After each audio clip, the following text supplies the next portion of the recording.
On est très content d'être avec vous sur Fun Radio pour vous accompagner jusqu'à 20h avec Sarah qui est toujours à mes côtés et Toujours. avec Shaiviz qui est notre invité du jeudi aujourd'hui. Salut Shaiviz. Salut Shaiviz. Salut. Comment tu vas? Bah ça va et vous? Mais ça Bah, va ça va très très super bien. bien. On est très content de te recevoir. Tu viens nous parler de ton livre Réussir mon année avec Shaiviz aux éditions Michel Lafon. Juste avant, on va peut-être un peu parler de ton parcours puisque en fait tu étais enseignante en primaire à Orléans et puis tu es devenue TikTokeuse pour informer et éduquer ta communauté à travers des vidéos dans lesquelles tu mets en scène différents personnages. On aura l'occasion d'y revenir un peu plus tard. Et le moins qu'on puisse dire, c'est que ça cartonne. Tu as près de 600 000 abonnés sur Instagram et puis sur TikTok, plus de 7 millions d'abonnés, 2,3 millions en moyenne de vues pour tes vidéos. Et d'après un sondage, tu es même la 9e personne, le 9e compte le plus influent en France. C'est super impressionnant de voir tous ces chiffres. Alors là, par contre, je ne savais pas. Donc, ça met bien la pression, c'est bien. Tu peux peut-être un peu nous raconter ton parcours et finalement pourquoi tu t'es lancé sur les réseaux? Bien sûr. Alors, juste petite correction. Je n'ai pas été prof de primaire, j'étais plutôt au collège en fait. Ok, Alors, j'ai commencé en tant que professeur des écoles, j'ai fait 1 an et je me suis dirigée en fait plutôt vers les adolescents en collège pour les élèves en difficulté. ok. Je préférais plutôt le contact avec les collégiens tout simplement. Donc Voilà. l'équivalent des secondaires, comme on dit, Ah oui, chez voilà, nous. oui, c'est Oui, ça, c'est je sais ça. qu'il y a une petite différence. Et alors, pour raconter assez simplement, donc j'ai toujours voulu faire des vidéos durant toute mon enfance, toujours voulu faire un métier d'image. Et en fait, quand je me suis lancée dans l'enseignement, il y avait tellement d'anecdotes. Je les notais, je me disais, il faut que j'en fasse quelque chose parce que, en fait, les ados, ils sont tellement marrants, ils s'en rendent même pas compte. Mais c'est vrai que les profs disent souvent ça. J'en connais beaucoup qui, par exemple, dans leur story, parce que maintenant, je les ai en ami sur Instagram, quoi, qui affichent, mais en story privée, les fautes hallucinantes de certains élèves, ou quoi, sans mettre de nom ni rien. Hein. Oui. Juste parce que c'est drôle, quoi. Et du coup, ça m'étonne pas que tu aies plein d'anecdotes comme ça. C'est ça, c'est ça. Et c'est surtout, en fait, quand ils participent à l'oral ou leur Mhm. comportement en classe, quand ils sont amoureux, en crush ou quand ils savent pas quoi dire, ils sortent des fois des dingueries, comme ils disent. Et du coup, c'est vrai que je m'amusais à les noter. Et puis un jour, j'ai mon meilleur ami pendant des mois qui me dit, écoute, lance-toi sur TikTok, je suis sûre que tu peux faire quelque chose. Je lui disais, je sais pas. Au début, j'avais une image de TikTok peut-être un peu erronée. Je pensais d'abord que c'était que de la danse, qu'on pouvait pas faire de l'humour. Bah, c'est un peu comme ça que c'est parti, TikTok Oui, à la Bah, c'est base. ça, avec Musical.ly, je crois que ça se dit Oui, comme ça. c'était Musical.ly, ouais, Musical.ly c'est à ça. Voilà, l'époque. Musical.ly. Et donc, à un moment, après plusieurs mois où il m'encourageait à y aller, je me suis dit, allez, c'est parti.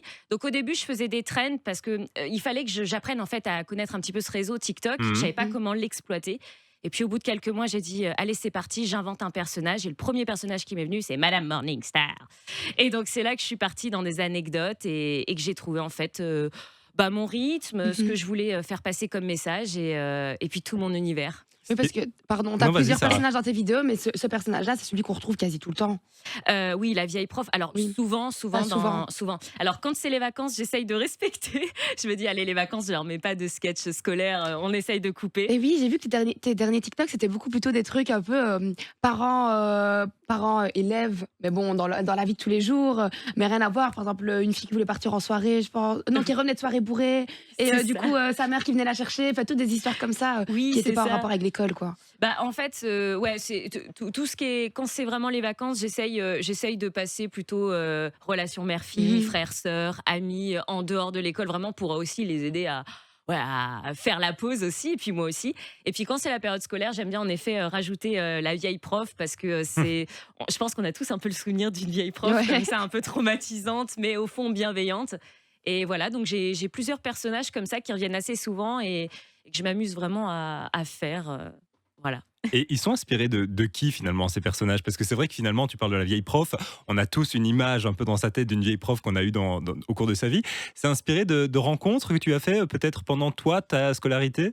Alors c'est ça, en fait j'avais une vieille prof en 5e, alors je sais pas à quoi ça correspond en Belgique, c'est 13 ans. La C'est deuxième, première, deuxième secondaire. ouais. Oui voilà, et en fait j'avais une vieille prof un petit peu comme ça, un peu maniérée, avec sa voix comme ça, et je me disais, elle m'a vraiment marquée, donc avec les souvenirs, j'ai vraiment créé ce personnage-là. Et alors pour tout ce qui est élève, alors j'ai notamment un personnage assez récurrent qui s'appelle l'anonyme et qui parle toujours comme ça. Et en fait, j'avais des élèves, alors ça c'est la petite anecdote, j'avais 3 élèves dans la classe qui faisaient toujours des trucs, balancements avec des voix bizarres. Et à chaque fois, je les voyais, j'étais obligée de me retourner vers le tableau pour rigoler discrètement. Et après, je les disais, allez, c'est bon, stop. Et j'ai vraiment gardé en fait ces personnages-là parce que je les trouve mais tellement drôles. Et sinon, après, oui, c'est plus des élèves inspirés des élèves que j'ai pu avoir aussi, des élèves avec des personnalités des fois réservées, des fois extraverties, des fois un peu perturbateurs, parce que j'adore les élèves perturbateurs, ils sont très très marrants aussi. Donc, ouais, c'est vraiment de l'inspiration des élèves que j'ai pu avoir. Et en parlant de tes élèves, ils ont réagi comment au début quand ils ont commencé à te voir passer sur TikTok et sur les réseaux? Alors là, c'est vrai que c'était assez particulier. En fait, alors, je sais pas vraiment comment expliquer. Ils m'ont tout de suite dit Madame, wesh, on vous a vu sur TikTok. J'étais là, je suis ah bon, ah bon. Alors au début, je disais pas que c'était moi. C'est ma sœur, on Ouais, se je disais, ressemble ah fort. bon, t'es sûr? Ouais, c'est vous, c'est vous. Et puis c'était surtout en septembre quand j'ai eu vraiment ma nouvelle classe et que voilà, j'étais un peu installée sur TikTok. C'est là où j'ai vu les élèves se décomposer. Quand ils t'ont vu arriver, alors? Ils se disent ouais, c'est la TikTokeuse. Et puis j'ai dit ah c'est pas vrai. Alors tous me connaissaient, je me dis bah dis donc c'est fou. Et donc en fait c'est ce que je faisais après à chaque rentrée, c'est qu'ils étaient très très excités, ils avaient plein de questions, ils étaient là ah vous êtes notre prof, c'est génial, c'est génial. Et pendant 1 heure, alors on s'est installés, et pendant 1 heure je leur ai dit posez-moi toutes vos questions et après tout le reste de l'année on n'en parle plus. Ah, mais c'est ça, chouette. bien, ouais. Alors, pendant 1 heure, c'était à fond. Ah, vous gagnez combien et puis après, le reste de l'année, globalement, ils Et ça a été respectaient plutôt bien. respecté? Alors, en fait, ça dépend parce que comme ils suivaient aussi mes vidéos, il y a des moments où je faisais des séries. Alors, ça m'arrive de faire des séries de vidéos. Et donc, ils demandent la suite. Alors, souvent, en pleine classe, ils lèvent la main. Wesh, madame, c'est quand la suite? On attend. Mais sinon, ça va, c'était plutôt sympa. Alors aujourd'hui, l'enseignement, tu as dû le mettre en pause pour te consacrer pleinement à tes vidéos. C'est quelque chose qui te manque, que tu aimerais reprendre peut-être plus tard? Alors, bah, terriblement. En fait, j'ai pris une année de disponibilité. Quand on est Ouais. fonctionnaire, on a cette possibilité-là. Donc, mettre en pause sa carrière sans perdre le bénéfice de ses points d'enseignement. Mhm.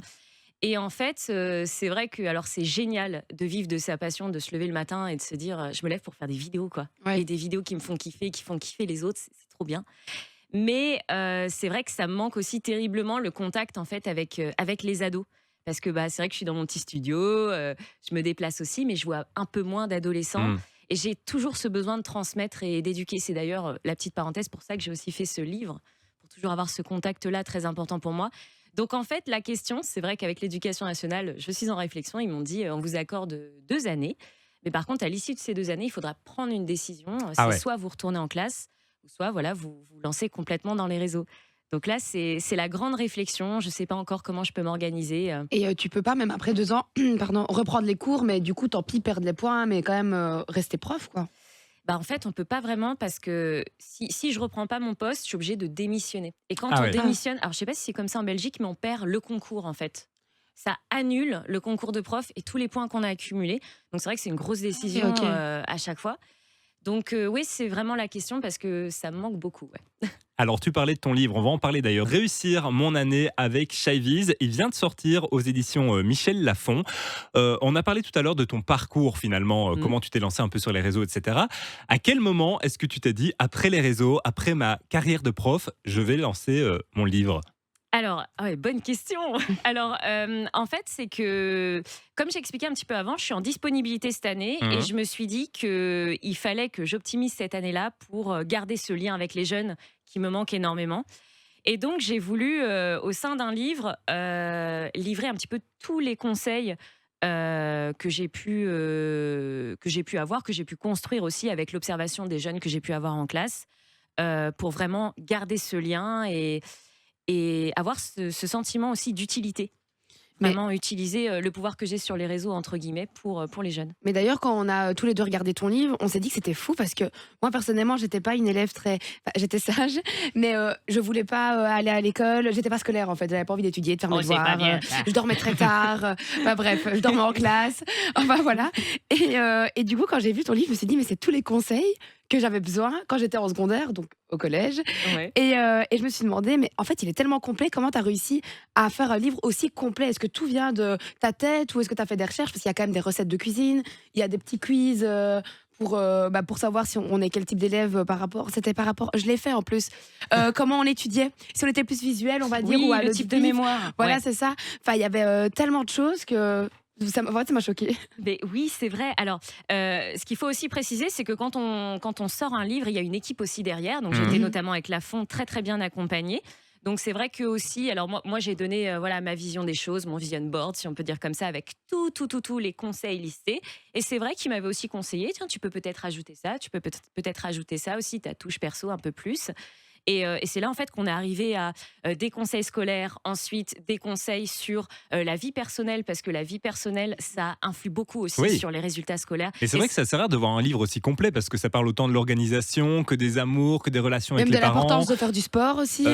C'est ça. Balaye vraiment tous les soucis finalement que peuvent avoir les collégiens, les personnes qui sont en secondaire. Quoi. Mais exactement. Et souvent, quand j'étais prof, j'avais beaucoup d'élèves qui se confiaient et qui me disaient à chaque fois, voilà, je vis telle situation avec un ami toxique ou je suis en rupture, j'arrive pas à travailler. Et je voyais en fait, en fonction de ces résultats, que ça baissait un petit peu la concentration, les révisions. Et donc c'est là que je me suis dit, il faut vraiment que je trouve des solutions pour eux, Mhm. parce que pour éviter que la vie personnelle vraiment prenne le dessus sur les résultats.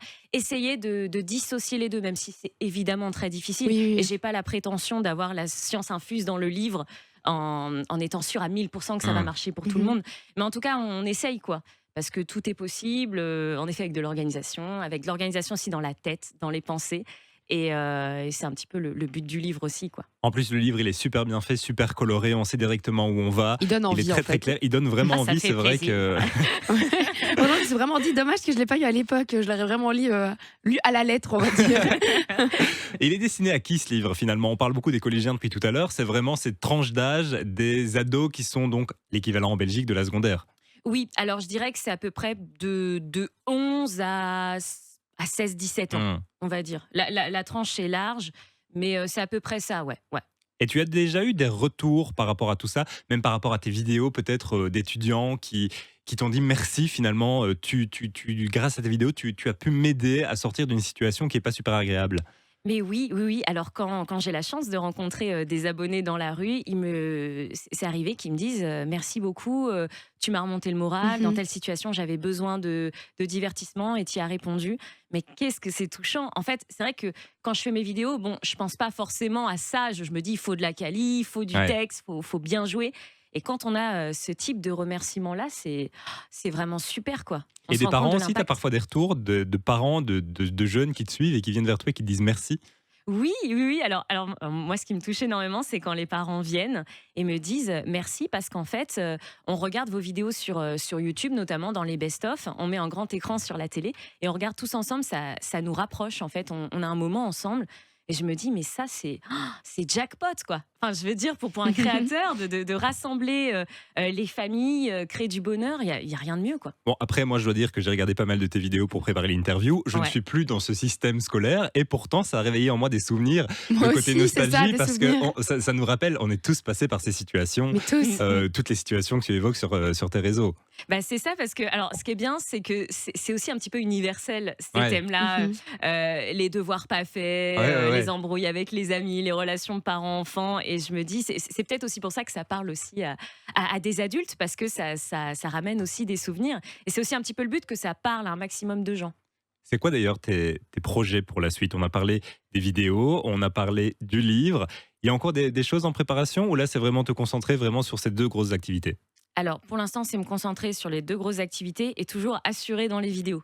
Ouais. Parce que Ouais. j'essaye de garder le rythme d'une vidéo par jour, qui est parfois, Oui, des fois, un même petit pour peu trouver difficile, hein. l'inspiration, Oui. c'est impressionnant de trouver autant d'inspiration. Ah bah là, je sais pas comment je fais.